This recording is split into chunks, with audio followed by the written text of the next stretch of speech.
many amount of some yabuano and then ray.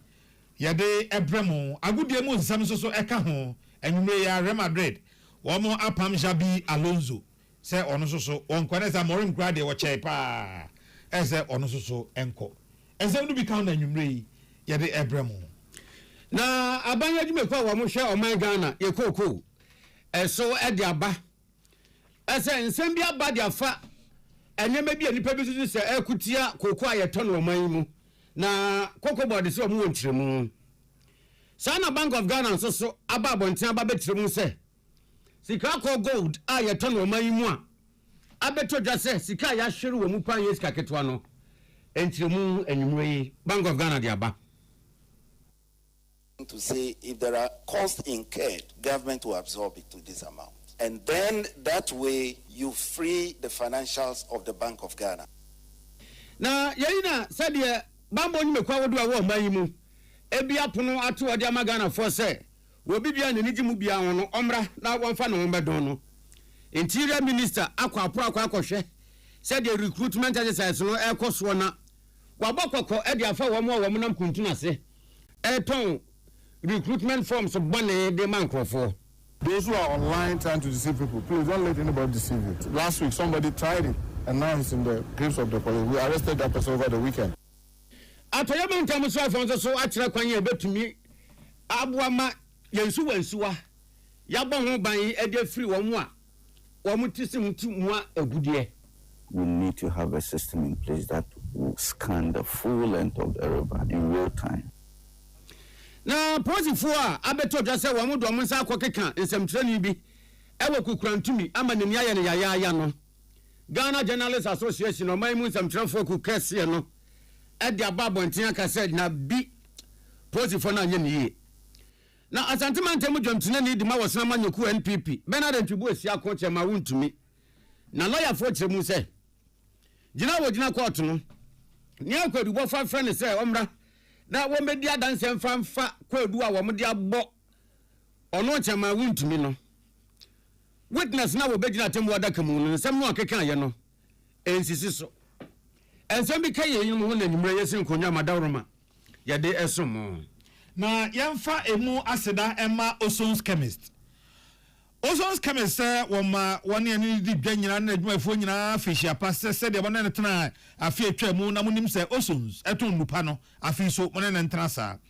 na MTN Ghana enso so kire se de sim card no a yekokotwa sim no atwam ese yekọ simless eno a ne fia ba obi edibie high sense Ghana bonye sem hui kofo nyina so omo ye discount sales corre high sense ukodi line so etibi di be nansa na nya nuso eno kire Ghana for je a age high sense atumu Dolphin roofing systems and chance ya de bodan so de ye tonia e chema wo no e wo Dolphin budget cash and carry new Blue Jeans net say last the one me net say correct it does say afei Pepsodent apostle papa ya eyu se asen kan kan nyina free ho ama wo no ye wahine yire ma meyi bupu wo mo nsa no ankasa bronya yi emu ema bibia ye kama Ruta Natural Products omo na de Ruta mixture nso abadwa so a ema wapomden Lawson Herbal Center omo de Lawson Law Care mixture Dr. Lawson ya de edima na se virgin doctor na esese wote ase de ntia ya de se edin no ema no Ecobank ni o bank e wiase sesa ono cross sesa no gya wiase eti wiase be sesa na abeto se Ecobank wasesa no dada ena digital world ai wo mu no Ecobank na de nam cancer mixture aposo wa hututuo awo kakra bai wakadem ena wo ba adwuma se na ya discussion kura do half ensuo kakra bi eto weekend nti enye saa cancer mixture eno ene beboa sanwa ku ya da roma ena nwumre ya tense a ye de kasebo yi ebremo akenka fo amoti enka nwumre ye me na ya okese ena ohene na kwame amo said yo mamu ani adise nyina ni musem dada se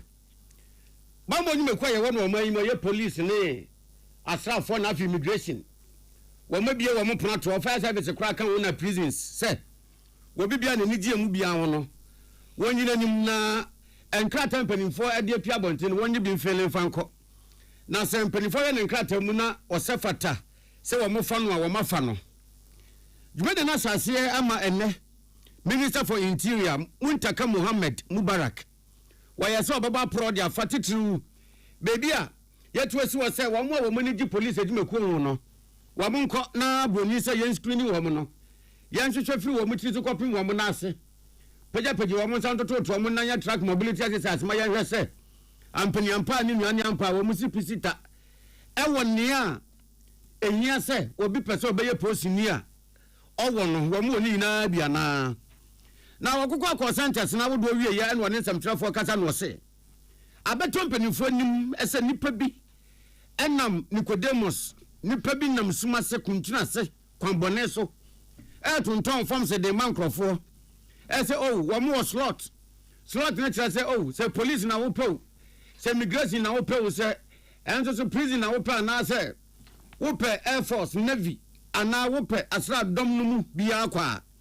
wo mo kwan wɔ hɔ First say bra wo de bapɛ ɛne obenyama wurom sɛ surudu wonni akra no wonna akra nko screen yi bi utifi atam so a yɛbɛfrɛ wo sɛ alamute bra na koyo post adwuma ana osoje adwuma ana sɛ fire service ana prison officer adwuma ɛno na onabu Muntaka Mohammed Mubarak sɛ wo medi nka ti nipa bi a wo mo yɛ saa de yi bi na wo gyina so de abɔkɔkɔ akyerɛ afoforo so a yɛnya nti wo mo so wenu mmɔ wo mo hu mo nya yɛ sɛ wode wo mo ntonko so na sɛ de tie bia bia wo mo hye bia no sɛ kusibɔ mu kra no a emperifo bɛdoa wo mo yei ano se wo kama Ghana for United said screening exercise no a ye de afa nkrofo de akɔ soja immigration prison and afi police no enye hwehwɛ nimu o ene ye kokofu bɔ unuanim ayɛ mpaase ma wo dabi we no de osafata no ana ye bɛfa no ye na wo tu for sɛ wokɔ online so na so ko nso obi di ato se wo pepa bambo dwumekuo no mu bia no a hu no wo bedu anim adu awura mu a silipa no hu na bonike entie nyini ni antisa wo be man kwanta yirawo ewia kete. People are helping them with their back. Now we are recruiting. It's an opportunity to give them the first. The police require doctors, nurses, and other professionals. If, for example, after all this process, and we needed, for example, a gynecologist, usual thing where people sit in the comfort of their home, they won't buy form, they won't do anything, and then they say protocol, and then we send them. It's a thing of the past. That one, and the relationship with Excellency John Dramani Mahama, I have his firm support that we won't do that, and you can be rest assured. So. Those who are online trying to deceive people, please don't let anybody deceive you. We saw that last week, somebody tried it, and now he's in the grips of the police. We arrested that person over the weekend. He tried it, I think, Wednesday, Thursday, and by Saturday we arrested him. We are watching with eagle eye. We won't allow anybody to mess this process. And what say, Honorable Muntaka Mohammed Mubarak, Elbo, police, Edmukuna said, you were matoto niyama. Kwanya ya faso defa police for said the nkrata some any screening said they see cause na muda wo fan no libilibi no labalaba emunye sumtum wo so police abaso pa na we did that say pa say you abanfo freka say wo ye research no wo ye papa akamo mani bibia police edwuma so kan ho. I must commend the police administration and also the other service commanders for the cooperation that they've given us. I mean, when we were to start this, it looks like it was going to be a huge mountain. But graciously, they understood that when we pull a synergy, when we pull our resources together, we can even do it better. Not because any of them cannot do it, but understanding that we should do it in a centralized way as ministry. I'm saying that it's really a lot of resources. All the thought through, the training, the front and back. I'm seeing it work. I mean, you come here and you don't even see any chaos. I've seen a number of it before myself. I've gone through it before, and it's always chaotic. You come and you are in the standing Scottish sun. You don't even know what is next. If not this better research, I don't know what it is. There are telling Kenya Interior Minister Muntaka Mohammed Mubarak. Principal for Samoa and the need in the Chimra now walk screening centers. No, our diamond boy Abraham. And Ghana Cocoa Board and Ensancho for Akasa. Na Enjemwa Omode Ama Peace News and say. And somewhere a man for Akasa Sikani ho ya de tokoko. Said the Nano Ghana Cooperative Cocoa Farmers Association at the Baba Tujano, Nukrebia Enimusa. na enchiremu ewo ho a esese wode ema na wo kire se nanum ho na Cooperative Cocoa Farmers Association eba be yense jofo nhia mu kan se ekafo bi aton mu cocoa busumi ekobusumi mienu ne akire nie sika ni ho a yede betwa omo ka na basa no a ama cocoa akafo ho akire omo pa ekuo yi titani owura isifu isaka NPC institution komono otisa asemi mu kire yense eye nokore so bi aka se sika ho a yede eto cocoa enti sa enti ama akafo no aho kire aba onso pa na sei na owura isifu isaka cheche ne se mu kire Peace News.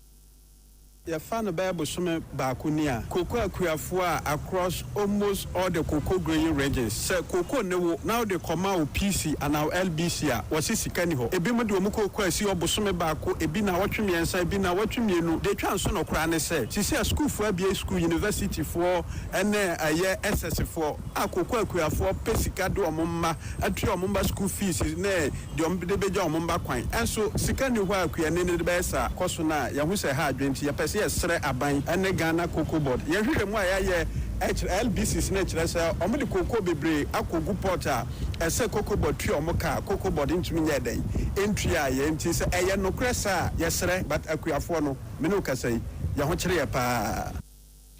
Now, the same way who your friend, cocoa board Casama for Sam Jerome, and then the children comono,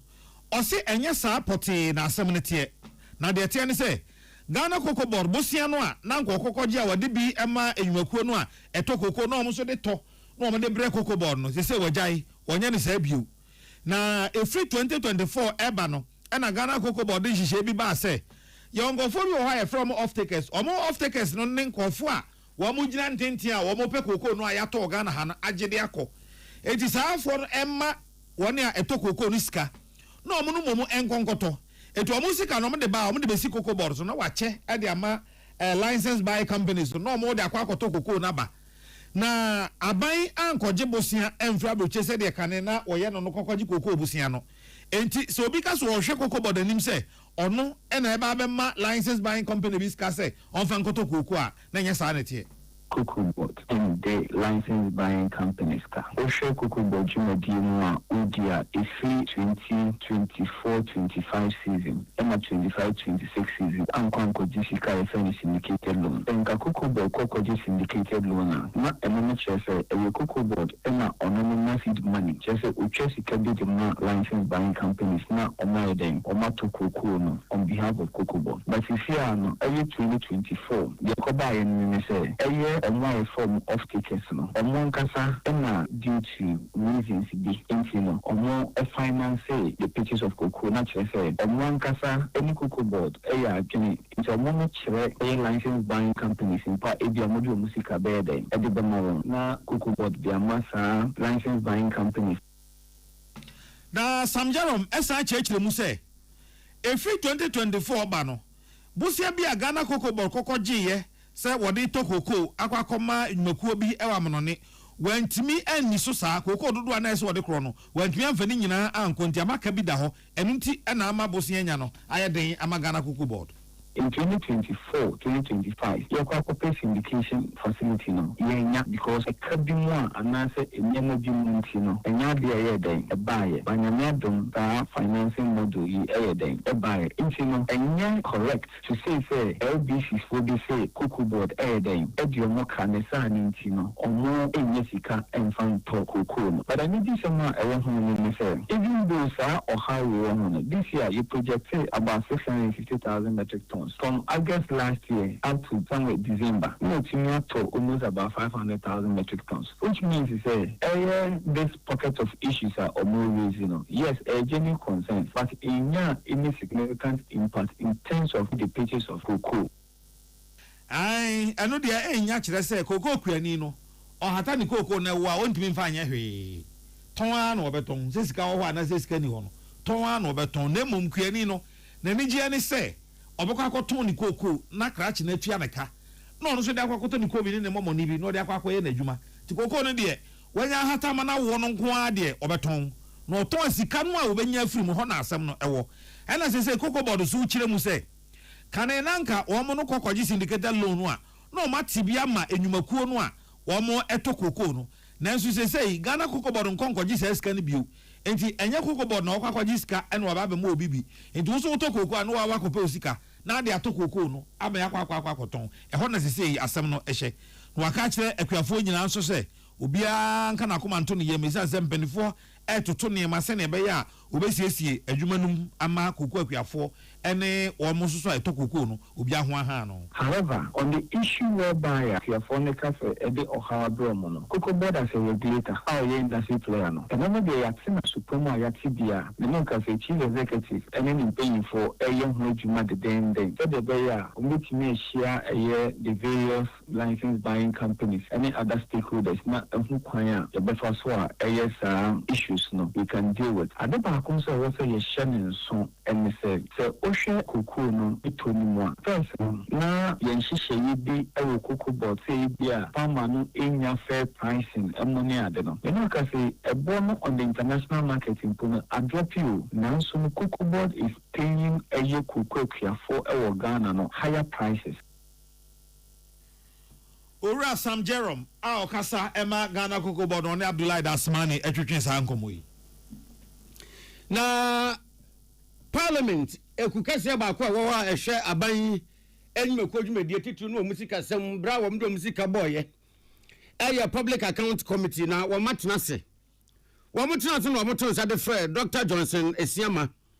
a wo ye wo mesika kra bia ba Bank of Ghana amrado governor se wo mrai na ba ku bienu bi wo a edi se fatase wo mu bisa no na ye na mra Dr. Johnson Esiama Governor Bank of Ghana kopie mu o public account committee asetena se no mu bisa ne se na ege na ba ya ndc amanyokuo yi eba aban mu no bosumi miensa pe gold for oil fasika ko gold baje fango na yansi se bia wo NPP amanyokuo amambo dada ni mu na wo mu bisa se ne ba ya abafufrei ba ye no bosumi miensa pe wa amambo mu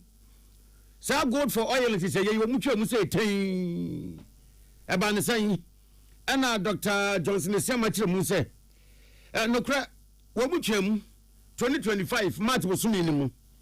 na entemu no se sa gold for oil ti se ye no na enso abapa bia na mfase papa bia ni wa edebra mo mai ana public account committee etra se any Dr. Johnson Esiama kire mu emfase wa se gold for oil no na emfa manen se yi ana se wo mo beto se abanda dan no bo amane se gold for oil no dia wo se edebra wo mai ni se eye fuel fango enya dia e ho bekwa atwe e wo mai mu enso to da abribia na beza tekana pa ya beta wo se po eno da nchen yi a se nkrofo beto santina se dia koto aba e wo fuel stations and pumps ahodo se wo mo kope fuel nso mu nya bi no eno se e betwam nanso Dr. Johnson Esiama se Ghana for bedi that says gold for oil no sa enyema mienu yi a enintia ba ye no Ghana for ehunu ne sa gold for oil no wo ho so na fango wa shoto e wo mai mu edru bebi kura da wa fo ni be fo kire wo mo ho asekanti madama ne kwantra yira e pe bi ato a wo mu nya eno kan wo bi na o hawa wodo a sanje se ye de ba ye no ne dodo chen job hunkuru ye no so mo de ma public procurement authority kura se wo mu hwehwe mu kura ma wo ma sha ase enti wo mu wi a do mo tu be hunu no wo mo de betu committee nanim. First, probably reference is to observe that since we canceled the gold for oil in May last year, we haven't seen a build-up of queues at the pumps. Because one of the objectives for the gold for oil was to support that. And so we believe that the cancellation was worth it. There were quite too many issues under the gold for oil that we needed to unearth. And therefore, the board authorized an external audit. We got PPA approval for the audit just about 2 months ago. And so that exercise is underway. Now, I know actually, I say gold for oil, the free one. More the gold for reserves and so on. Now, another someone something send was so. Enu mamu de ya waso abo bia no amfa na ti no nko bisa eso amfa so pa na emu hia papa ni hia ne se wo ya ebeboa pa magana se ye ti he ye dan ya ye sika si de ne nkura ne ye di ye hia ma no ne de anse so Sanse ye to bibi die from no ne anya de a won beji cities no won beji ama no ne sika enti se we go for results no a eno so boa ma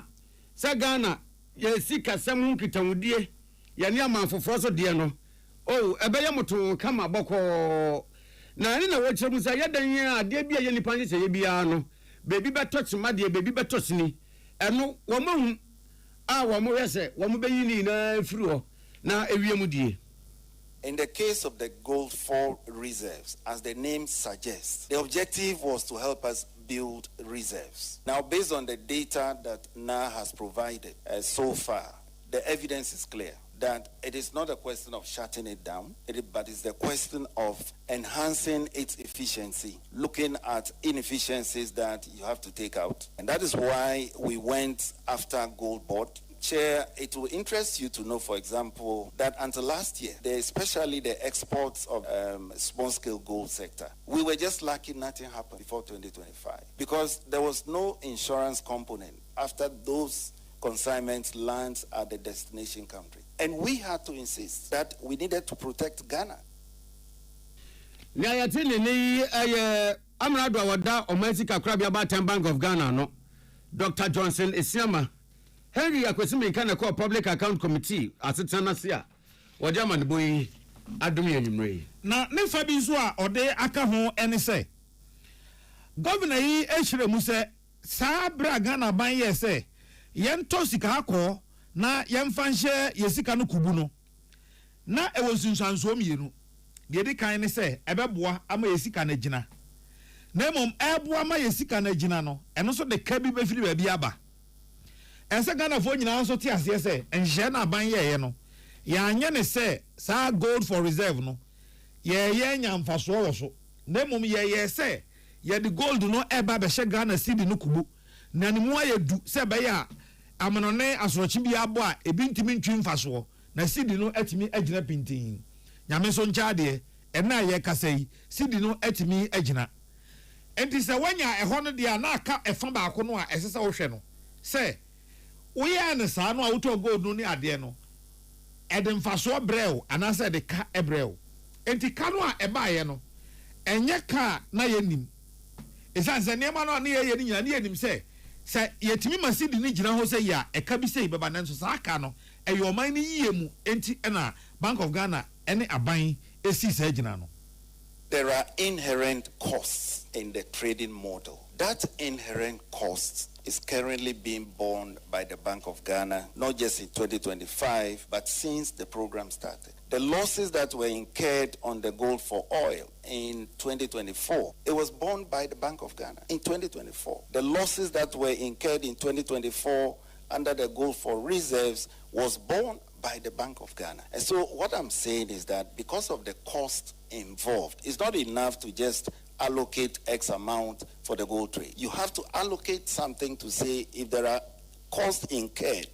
government will absorb it to this amount. And then that way you free the financials of the Bank of Ghana. And you know the air and say, so we yanshi bi sa wo to gold. E de akwakọ je famu anase wo to gold e de ahye usiri na chi a. Esese aban yanshi se esanse sa edwadie no emfa so menti no ka bia ba aban besom enti 2024 gold for oil any gold for reserve ni nyina eka eba ye no ene yamfa nkoto adwumakuo bia so yede to Bank of Ghana so enti na Bank of Ghana eso sa aka no mu no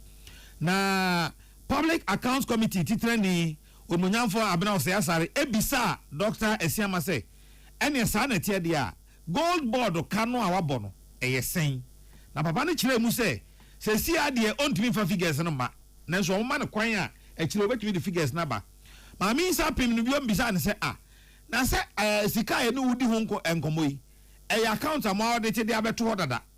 enti e bisa o se sa aka no mo nkratam na fa hene no wo nanso governor kire mu se ma mi nya ne ho abotre na o mo bra ekire yi o mbeba na nchekire mu bi e ho no so no o mo esan e de aba betudwa.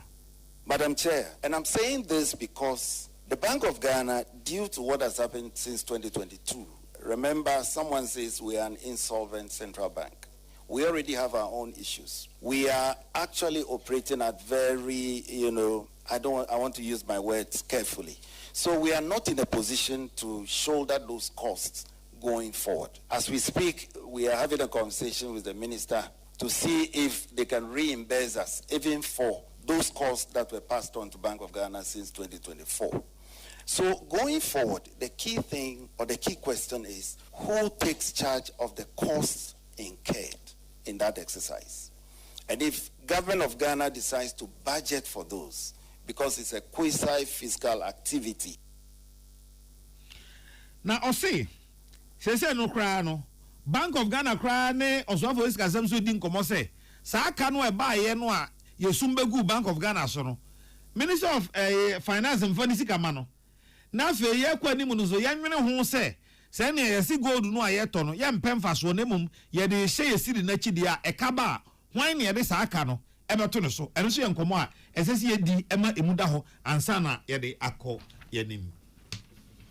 na ye beto aka se bono so operation bi akoso ewo atoye bantam nkrotwa wodo bi a galamsefo agya boso eso na sa operation na Brigadier General Musa Waja retired ene die nimu na aboafo aye Western Naval Command 2nd Infantry Battalion ene National Security for ina kan bi ena wamukoye operation no na eye anti illegal mining operation na yeyi na mra wamukoye wie ye no na chairman ya oda Western Regional Security Council ano awo nukro ya ye atoyama ntam so afo Honorable Joseph Nelson one ntam trafo kasa no se ni wamukoye ya wamakohunu titiriu ewo takwa impotamu ho ani atoyama ntam nkroto bi so no titru yensu wansu na dedada bebi bia wo mokokọ akoye no wo be say Ministry of Lands and Natural Resources say ebrana so pa say ye yensese ya ye de bebo mpempe na edi atentwie ewo yensu wansu abọ ho ban efri galamsefo nsem na say de galamsefo ni say nsuo wo mmea ya wo mokoye no nyame anim ni asefem papa na enu akire ye na 2nd Infantry Battalion and Western Naval Command. Wamuso kabatri mu a sa anti-illegal mining operation wamada biedi ewo Amefi Central District. Wanso so no. Perifo yusuma hu se selam galamse fo na ma wo mo hu so no. Yet no de ansase edemri fo mu a womedi nsamone wo pa ama. That hwens ase de ye nya bi kura wo ho. Ni ato foundation kura se di si dan anase. Ya ma laborers adose ye mfanye afuo. Na bia wo mo ba mane se wodi wani tireta kwampotamu ho a akwanya da ho no brofo kan go ensi fo ni kwawe galamse fo ya sai kwan no pa ma electric post kra wo ho no ba ko said ya hu asi aka no empire na ye bo se enna ni mutunto ka anani pasante sa de betu wachire eyi owuo wo se sa wo ya road ya wo mo kan wasem no wo mu tu galamse no wa ho pe ama boom ebetumi collapse ama hwe ebeche kwan no kura mienu maka kura ntumi nko ema ka ma yese omo ha o mani de atia pa no omo bo ho amane no the santi na minister say ne ni abre stress Lands and Natural Resources Minister ensusudie yi onfanye hiasem. And so dealing with the illegal activities downstream doesn't solve the problem in its entirety. And that is why we need to have a system in place that will scan the full length of the river in real time so that we know what is happening there. But that's the only way we can come to terms with the challenge on the river and be able to deal with it more effectively. So one way of doing that is through a drone system. If we're able to deploy an effective drone system, we should be able to deal with this challenge so that we're able to appreciate the activities on the other side, the upstream. Because much as we've been working down here, the turbidity of the river hasn't changed much. Na yaina enwechire no empanifo ne yese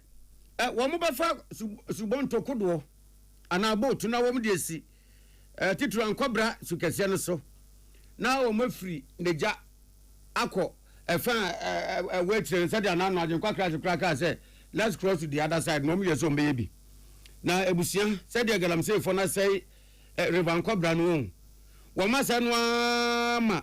boat no kura wɔn spark yɛ na kwan ntumi nkɔ esan sɛ yɛn nso na nam so anwea nko a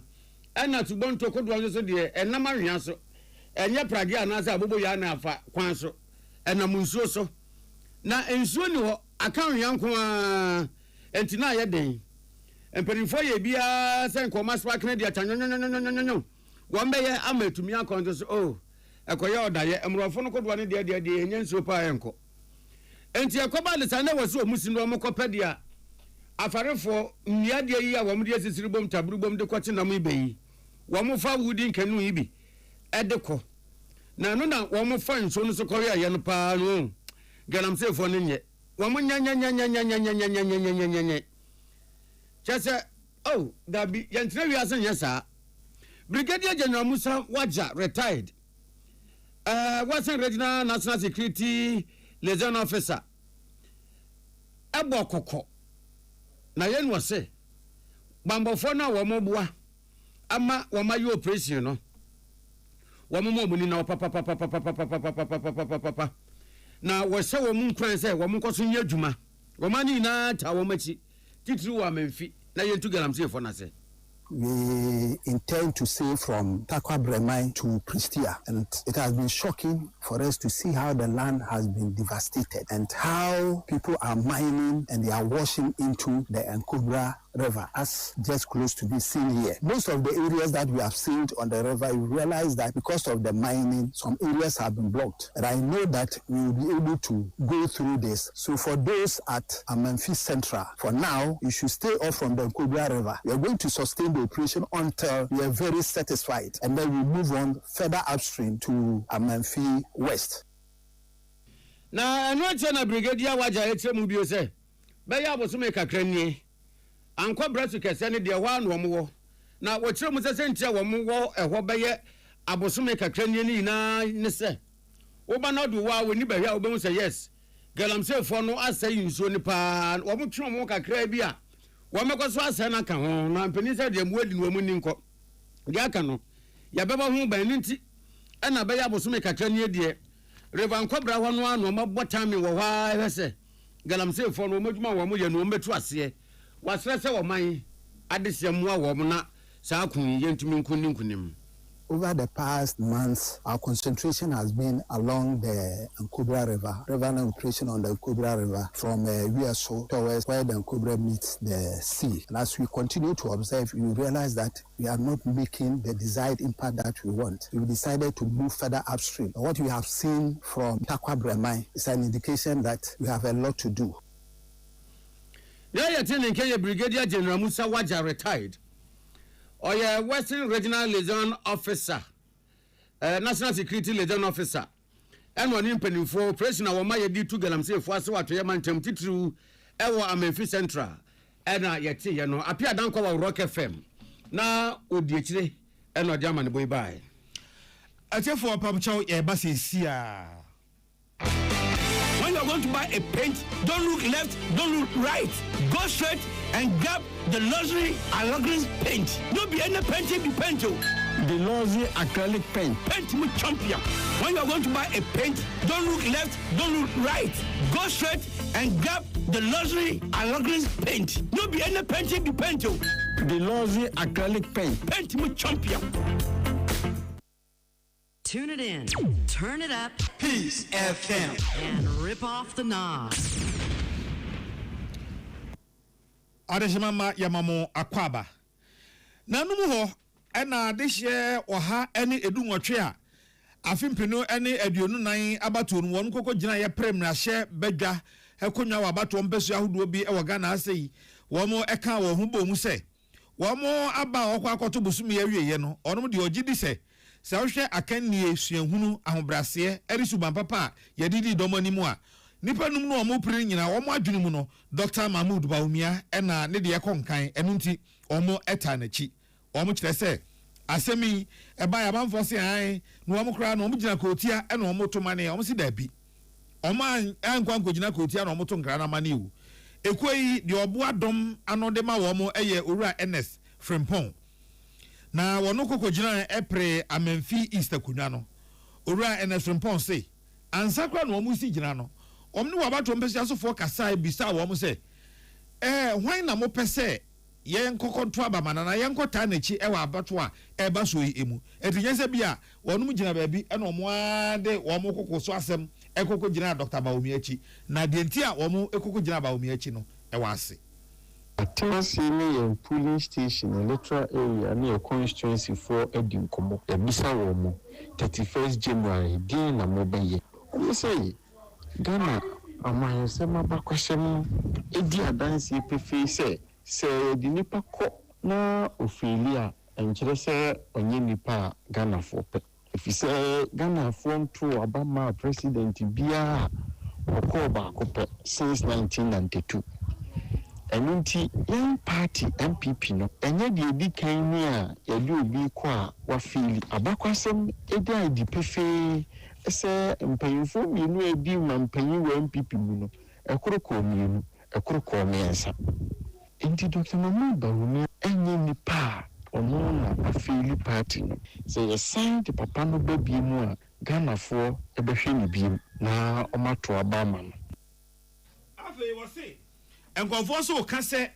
ye hye wo mfunu mu ansa na wonum de wachitae ekwa akoma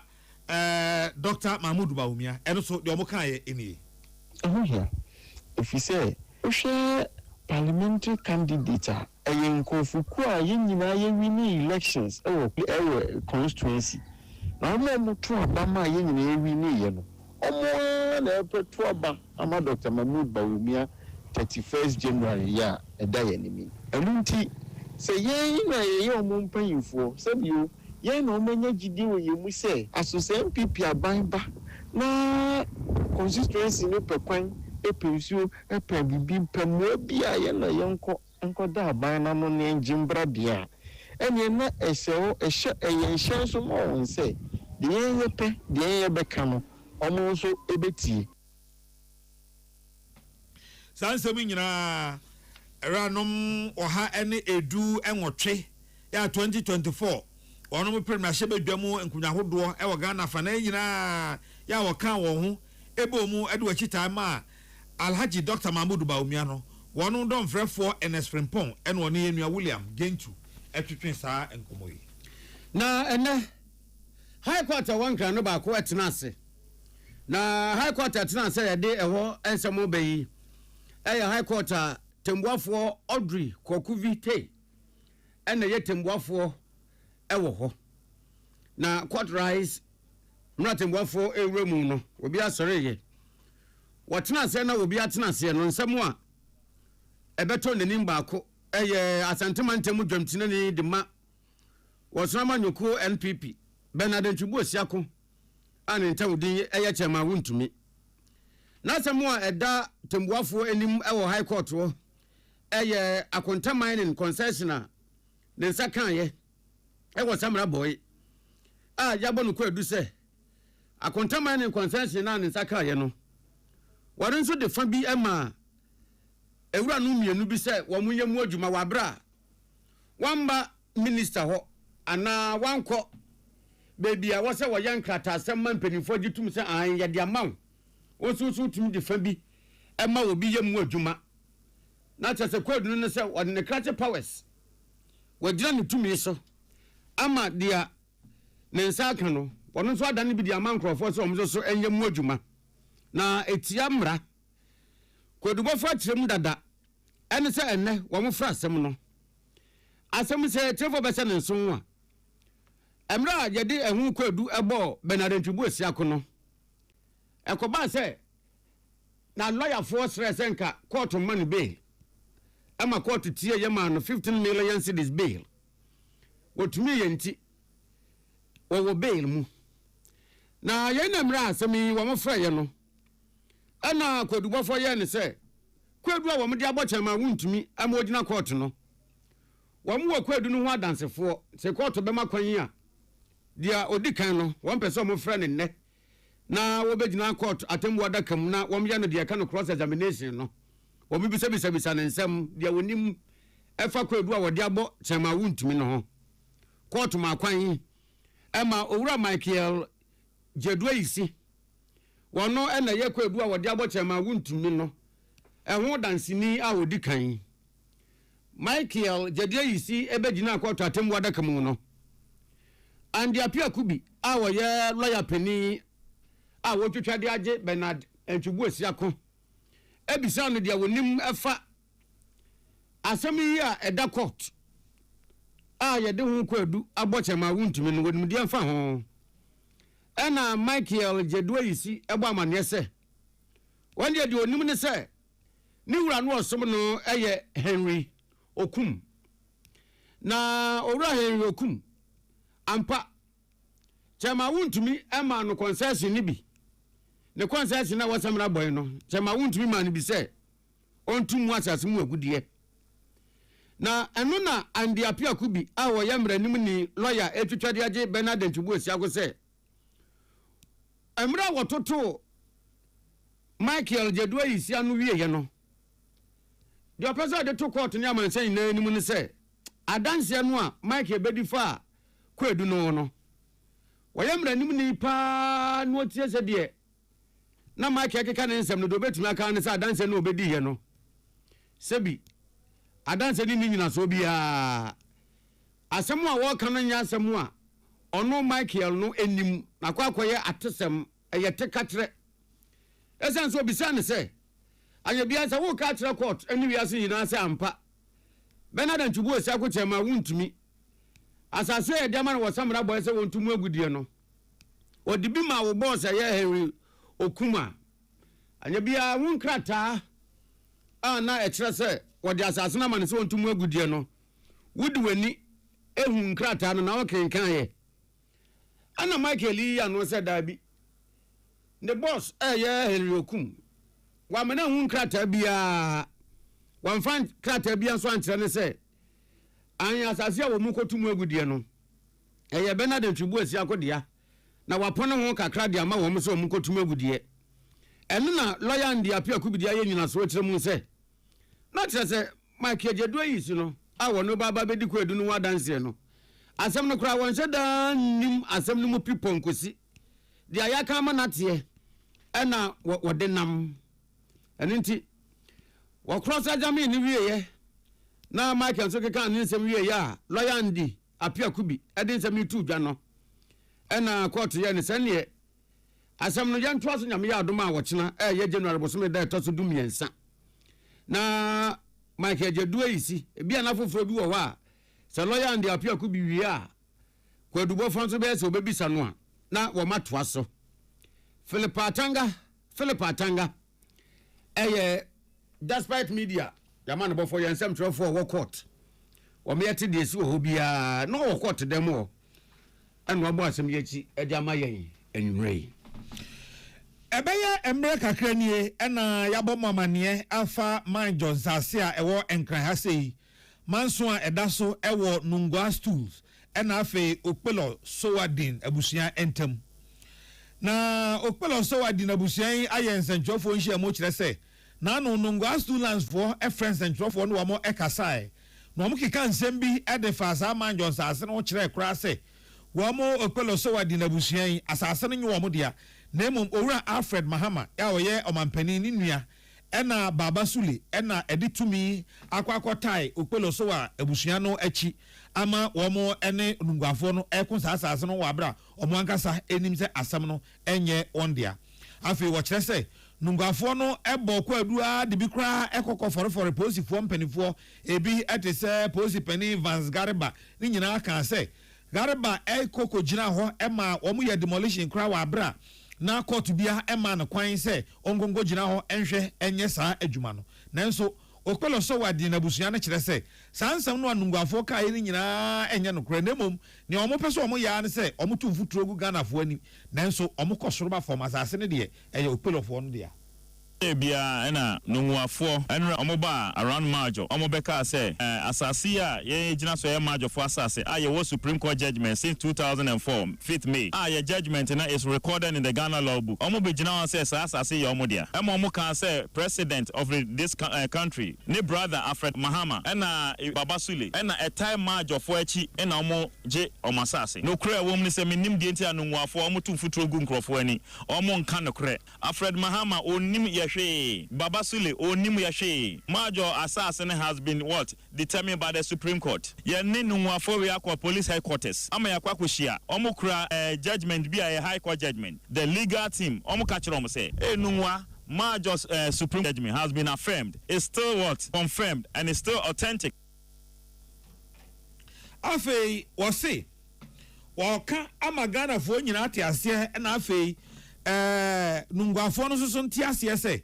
wo mo ti wo mo yo masase sam dadada no owura Alfred Mahama a wo ye mampani nua onka ho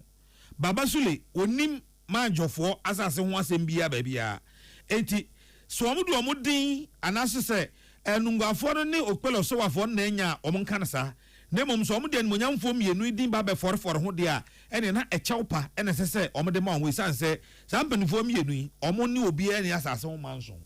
ye hu de nti anumuafo omutu mfuturo egu Ghana fo anim ye gina ha ene ye pese ma Ghana fo ene nkrofo wiasema fa na nyina omutie yen se okpolo so wadi family of Majo sa asase ne ye yen asase ye wo asase 1780 something acres ni nyina ye dia ya start your registration somewhere 1992 our land commission ya throw letter the common land commission so omo hwe say your judgment plan is recorded in their records anam omo ma your reply say your judgment plan is recorded in the records of land commission ya the letters we nyina akoba bia wi asia for na nyina police headquarters ba bia ye demarcation exercise ya docket ye bibia da ho omo ye records intersase ye gina so nunwafo person mu ditakashi ba yenso ye pese ye chrom say enye gidigidi ne de ya asase bia wo document san komo twetwe nyina koso wabra okpelo so wadina busua no so efrese dwofo nhia mu say ensem bia nungwafo akanfo omo eyi ano Henry Kwesi Minka ene bo ano emaye na ankwankwan nyume kwa wo madaroma enenya inamahoden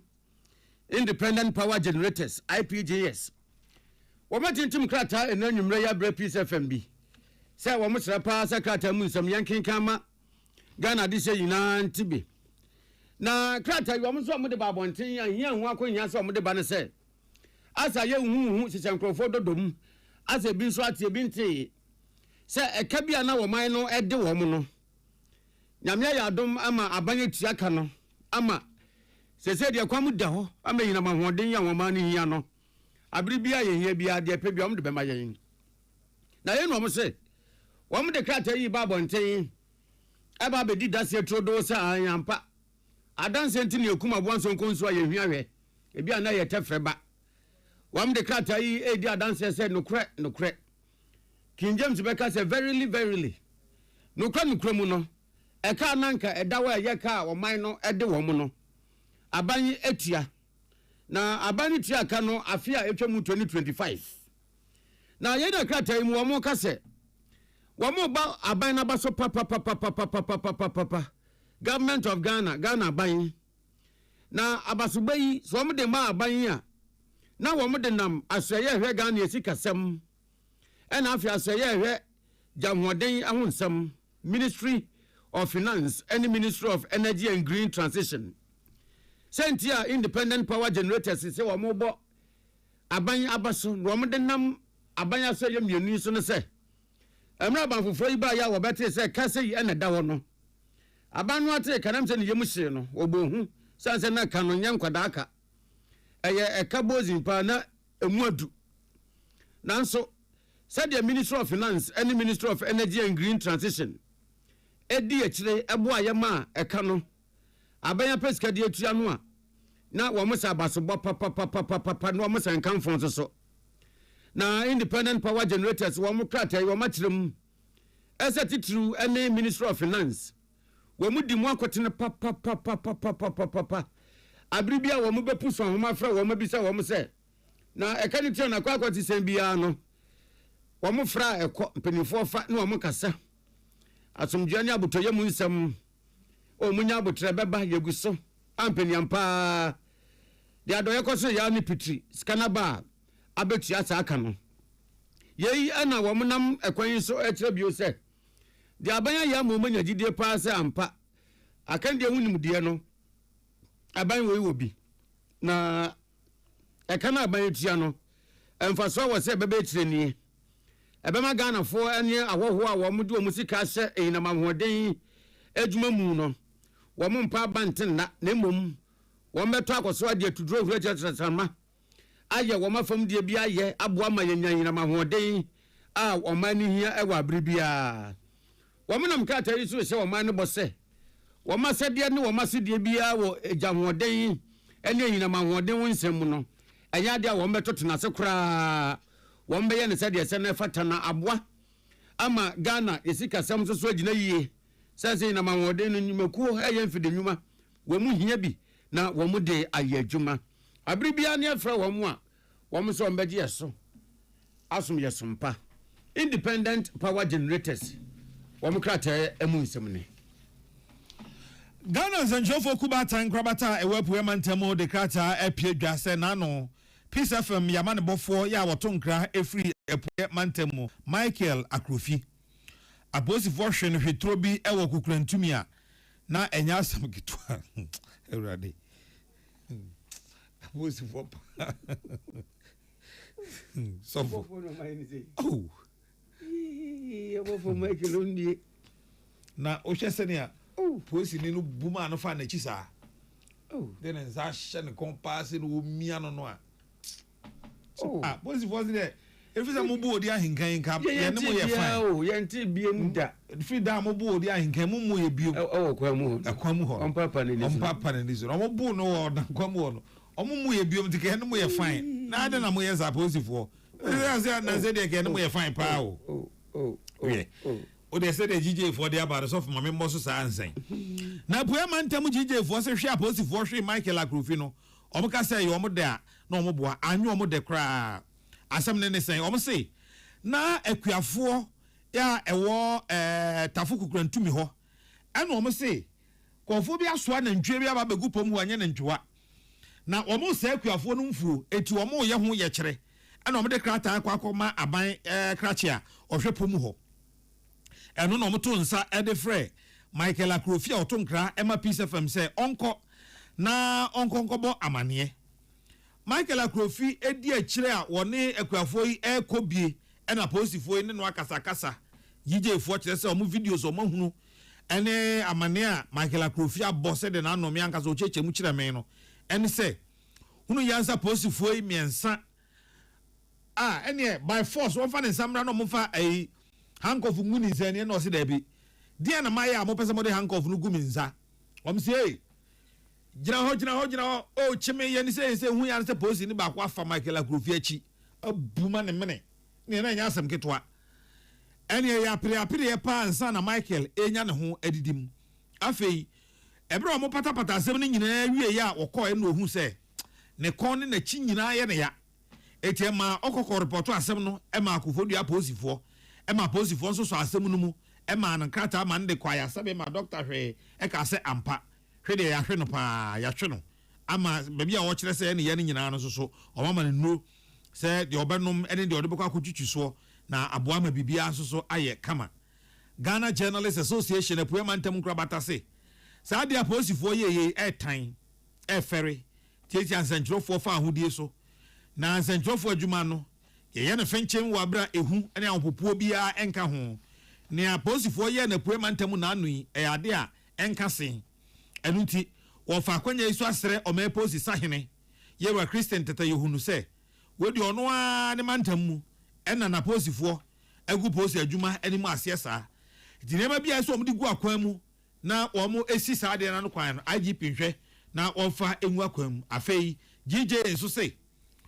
wamu jina omunua Michael Akrofi echi pampe jira na chi pampe sensuo mu awiam omne no beko akwa akosi ase na omo hwa nim sisi asem wei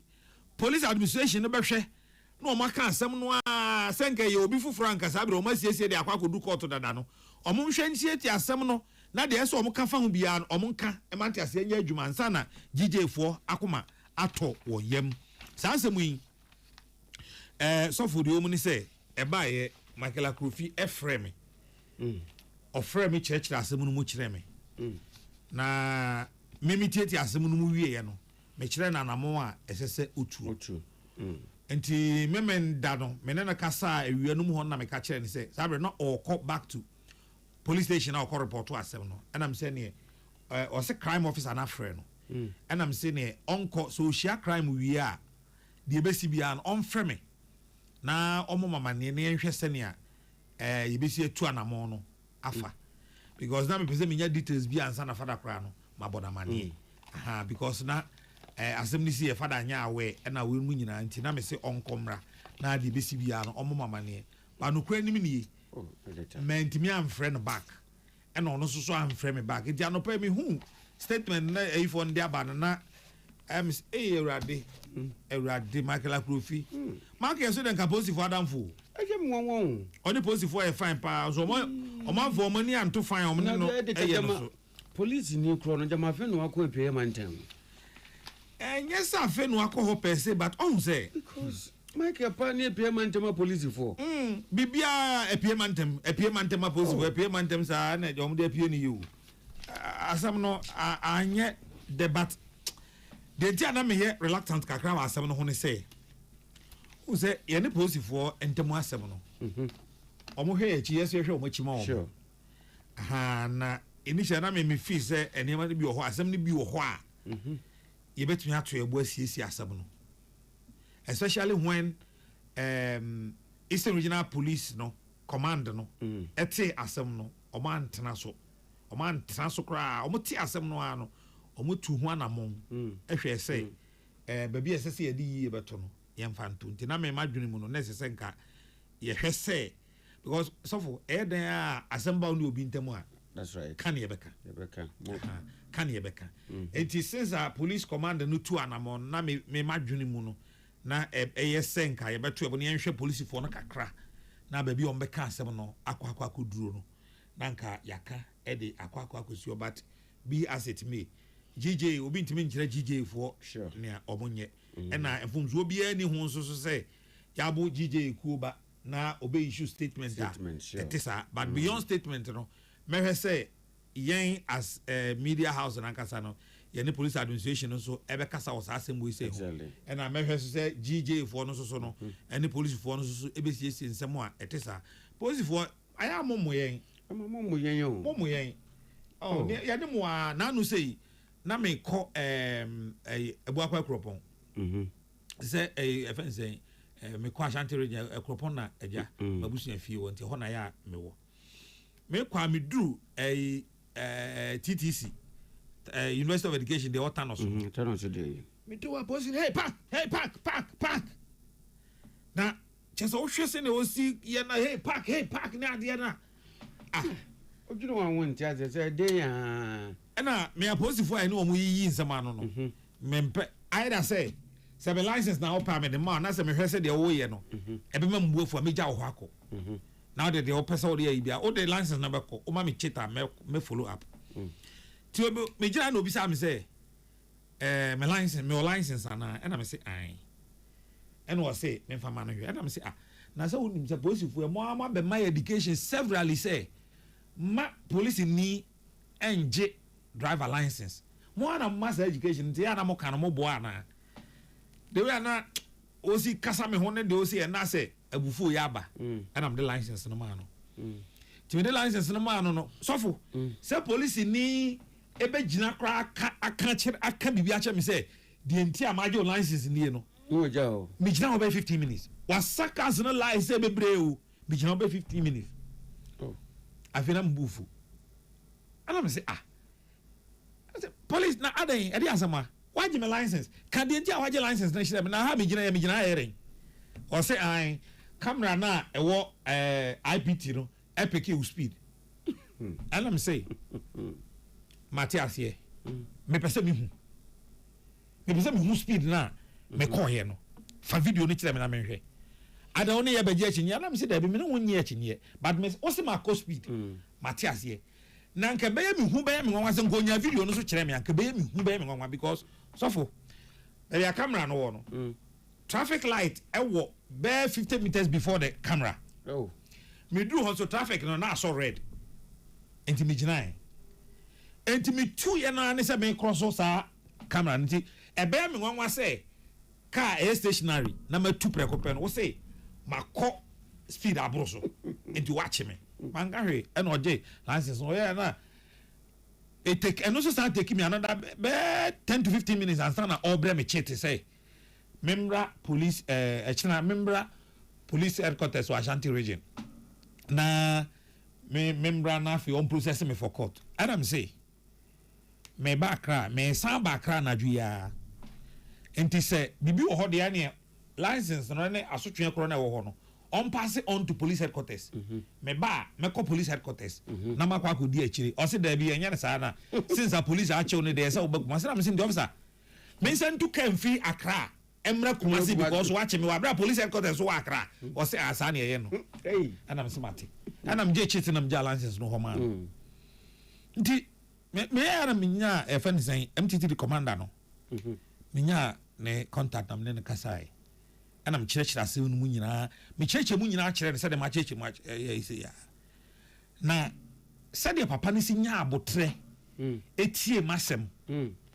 na me kyerɛkyerɛ asɛm no kyerɛ me na ɔno so ka de ɔbɛka ɛne adeɛ kyerɛ me no so for na mahu sɛ papa no Ashanti regional MTD commander no ɔyɛ police ni a onim na adwuma ɔte na adwuma ase deɛ na me ka no largely na ɔne me yɛ adwen but baby I know ne menya adwen o kire me baby I know ne menya adwen na baby I know ne meya adwen no so no o to ne bo ase e kire me o cheche mu no me so me ka kire ne say me position nie ye nyina ye kamante ase ye den e ye adwuma and I me say officer and this say net ya da na wo ma na o mu gina kwan no ho no to mo ntimi nya buo kakra bi mfa ma driver for say se me se driver ni kra committee road offense a engineer so onye nipa wo o ye nipa nya botre na wo ne nkasa na kire ne se bia why say na me say video no o man ntimi afa nkire me enti me contest this argument ne say mako was no afa nkire me na me hwa ade o ntimi afa nkire me so enti positive for no ye ne mo ye fine oh ye ne mo ye fine mo ye na fofo enti ye pa mo chew aya mo nyasa mo hu media fo a so free peace FM o free hen media de ye ba fom mo so mo fom ye da on so mo fom ye dan ka mo asem ne ye de ahye ho ye so fom mo a mo so mo hwe de mo beye na say na ya bo journalist e chena ya bo journalist na de enya ne papa mu a but say na tie bia asem we no sofo ye be siesie ama asomdwe nso so aba ye mfa we hu me kase bo nso nya bo afo nkrato ye be ba siesie a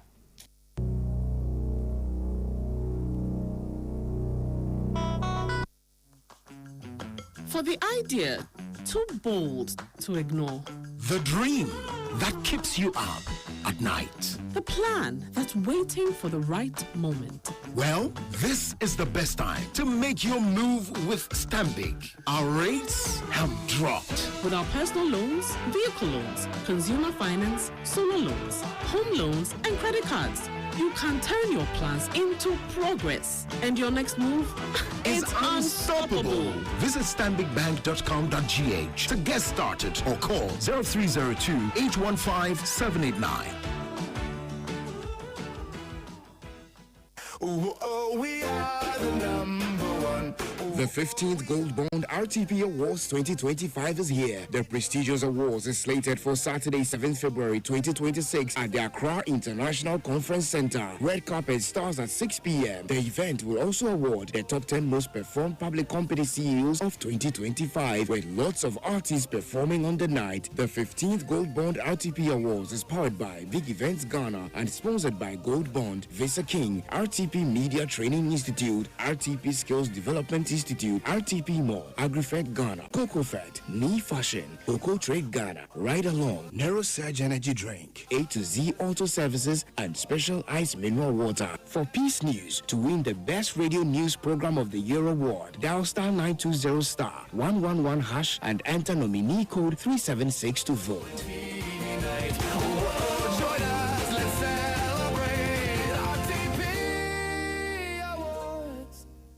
Happy Deluxe Life fruit juice. Wachulala, swachulala, chichi soso. Afrana pa. A pepashu breakfast and was in woman. Don't happy to life fruit juice against with toast, cereal, and even bamboo. And you may a bread and fifi. Most of fridge man. Happy to life fruit juice. One of one. And you be a community relax away. One when you're. Let's say what a tremor. Happy to life fruit juice. Of an appeal, I bring you all day long on fruit juice. I'm happy to light it. One different flavors, different size. You number 1 letter. Number from 150. And now 250 ml. If you have healthy life shops on your supermarket, happy life fruit juice. Loaded with taste. Sikaboom. Fidelity Bank says save and win. Muntio. Sikaboom. Just to post it and begin. Every 500 CDs you keep for a month, you get 1 point all at once. More deposits, gets more points in.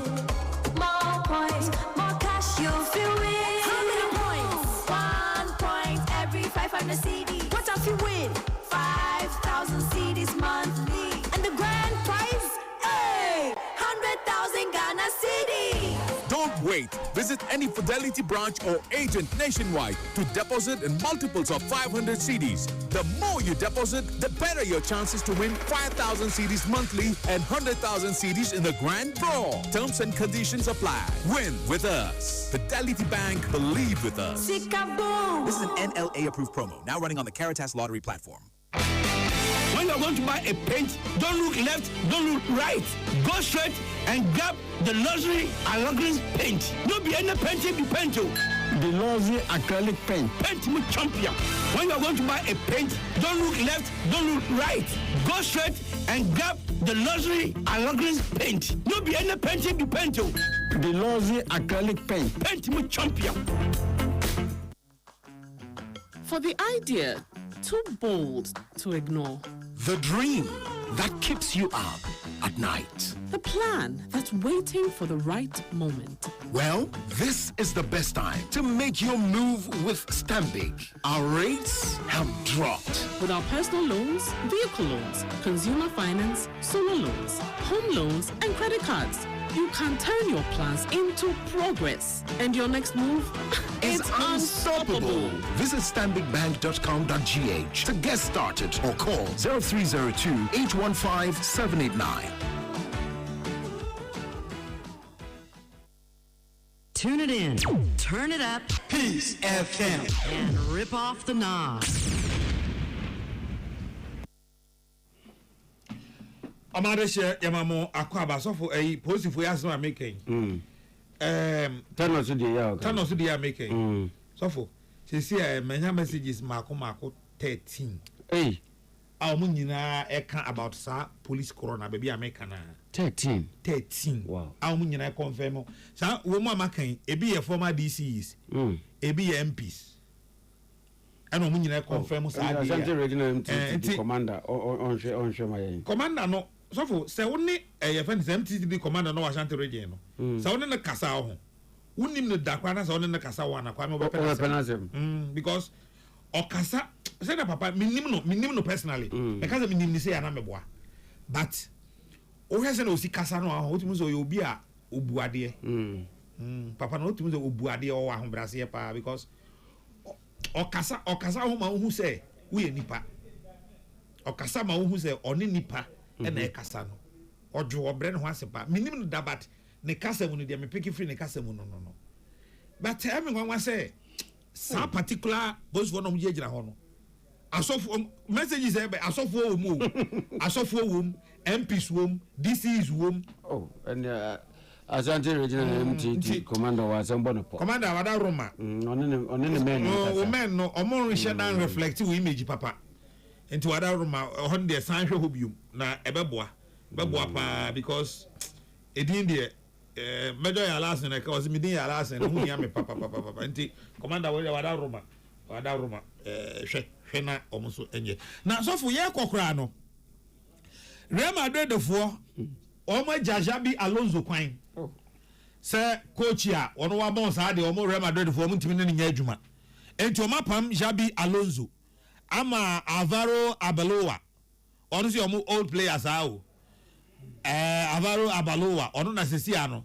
omo de omo ntisa Manchester United ye hunu de ye no omo de omo ja Javi Kwaya no ma point Abaloa say ono na sesi wo ye che nyeso ye caretaker o substantive coach Emma Real Madrid for enti say Alonso ko ama Abaloa na aba Manchester United therefore say na say impo na etia dia ene Manchester nya amorim ho abotre pa o omunya ne ho tam papa say na no so wosan toto ayi wo ho no a yampia wo ho no a e ma ombufu ya ompam no no so omunya amorim ho abotre pa na Manchester United epam amorim omuma Fletcher hwe akire 2 matches ya obo yi na nko obi anim say Ole Gunnar Solskjaer ono na Manchester United benefit the team no ba be ma no na nso so for de tie yi de enkomo na sia ne sa esi se Michael Carrick na omode adwuma no ebe ma no na nchechemu ne se Ole Gunnar Solskjaer bra benefit ne ni hia no omo se wa impress omo papa Ole ntimi impress omo papa nti no omo hwe ni nyina mu no na Michael Carrick na yenso aduadua mu no ade ba kwa ya tie ne se Michael Carrick no or clear idea if you say Ole free Manchester United no as a Besiktas spend na no okokoye adwuma kakra ho kra ya pam no na Michael Carrick no so akoye adwuma o Middlesbrough ama adwuma no ye no so eso mpanifo ani eno da nchen a obi ti say Alex Ferguson a why is Manchester United for Kwame Nkrumah say CPP for ntimi free Kwame Nkrumah ho nko no sa la Manchester United ntimi ntin ho free Alex Ferguson ho no Alex Ferguson no so favor Michael Carrick Sanso so na Jose Mourinho enso so favor Michael Carrick na afei coach Ralf Rangnick so for Obeka Ralf Rangnick akokra no